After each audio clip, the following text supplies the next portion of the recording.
അപ്പോൾ അടുത്ത പാറ്റേൺ ആണ് ഡാർക്ക് ക്ലൗഡ് കവർ. ഇപ്പോൾ സപ്പോസ് മാർക്കറ്റ് ഇവിടുന്ന് ഇങ്ങനെ കയറി പോവാണ്,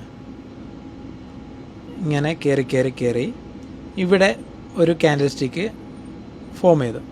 ഓക്കെ, അതിനൊരു 2 ടൈലൊക്കെ ഉണ്ട്. ഇതൊരു ക്യാൻഡിൽ സ്റ്റിക്ക്.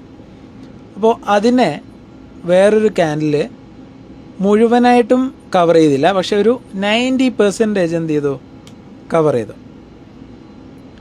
ഇതുപോലൊരു 90% കവർ ചെയ്തു. നമ്മുടെ നേരത്തെ എൻഗൾഫിംഗ് പാറ്റേൺ പറഞ്ഞില്ലേ, അത് മുഴുവനായിട്ടും കവർ ചെയ്തിട്ടുണ്ടായിരുന്നു. ഇതൊരു 90%. അങ്ങനെ സംഭവിച്ചു കഴിഞ്ഞാൽ പിന്നെ എന്ത് ചെയ്യും, മാർക്കറ്റ് ഇറങ്ങിപ്പോവും. ഇതാണ് ഡാർക്ക് ക്ലൗഡ് കവർ. മേഘം എപ്പോഴും മേലെ ഉണ്ടാവുക. അപ്പോൾ ഇത് കയറിപ്പോകുമ്പോൾ മേലെ നിന്ന് പിന്നെ താഴോട്ടേക്ക് ട്രെൻഡ് റിവേഴ്സ് ആവുന്ന പാറ്റേൺ ആണ്. അപ്പോൾ ഞാൻ എക്സാമ്പിൾ എടുത്ത് കാണിച്ചു തരാം. ഇതാണ് ഡാർക്ക് ക്ലൗഡ് കവർ. ഇപ്പോൾ ഇതിൽ കാണിച്ച പോലെ ഇപ്പോൾ മാർക്കറ്റ് എന്ത് ചെയ്തു, ഇങ്ങനെ കയറിപ്പോയപ്പോൾ ഇവിടെ അടുത്തൊരു ക്യാൻഡിൽ ഫോം ചെയ്തു.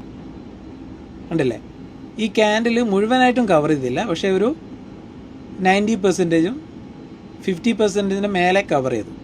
അങ്ങനെ സംഭവിച്ചു കഴിഞ്ഞാൽ എന്ത് ചെയ്യും, മാർക്കറ്റ് ഇറങ്ങിപ്പോകും.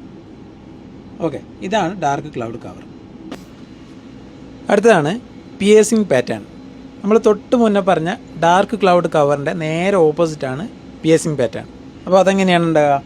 അപ്പോൾ മാർക്കറ്റ് ഇങ്ങനെ ഇറങ്ങി വരികയെന്ന് വിചാരിക്കുക, ഇങ്ങനെ താഴോട്ടേക്ക് ഇറങ്ങി വന്നു.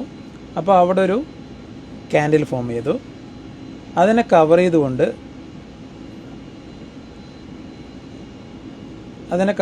അടുത്തൊരു ക്യാൻഡിൽ സ്റ്റിക്ക് ഫോം ചെയ്തു. അത് മുഴുവനായിട്ടും കവർ ചെയ്തില്ല, പക്ഷെ ഒരു 50% മേലെ 90% കവർ ചെയ്തു.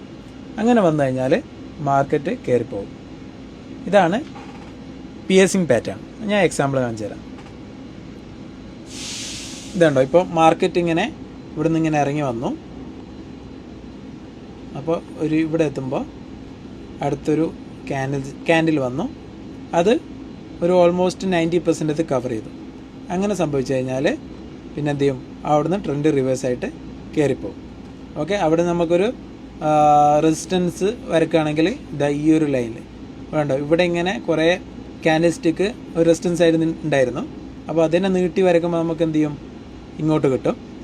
അപ്പോൾ ആ ഒരു റെസിസ്റ്റൻസ് ലെവൽ എത്തുന്നതിന് മുന്നേ നമ്മൾ ബിറ്റ് ചെയ്യണം. ഇതാണ് പിയേഴ്സിംഗ് പാറ്റേൺ.